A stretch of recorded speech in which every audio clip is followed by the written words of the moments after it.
आता काल परवा मी ऐकलं की ताजमहल हॉटेल इथं होणार आहे, त्याचं भूमिपूजन होणार आहे.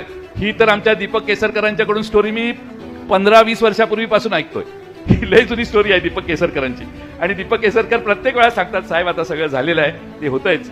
आजही आता भूमिपूजन का अजून काम सुरू नाही ना झालं, का सुरू झालं नाही हा प्रश्न त्यांना तुम्ही विचारा. पण पर्यटनाच्या दृष्टीने प्रगती नाही. या इथल्या काजूच्या संदर्भात, आंब्याच्या संदर्भात आधारभूत किंमत देता, काजूचाच प्रश्न आहे. 200 रुपये आधारभूत किंमत देत असताना, अनुदान देत असताना त्याच्यासाठी मिळणारं जे पैसे शेतकऱ्याला मिळाले पाहिजेत, त्याच्यात इतक्या अनेक तांत्रिक अडचणी आहेत की काल परवा मला वाटतं मोर्चा काढण्याची पाळी शेतकऱ्यांच्यावर आली. त्यामुळे या सरकारकडून झगडून काही मिळत नाही.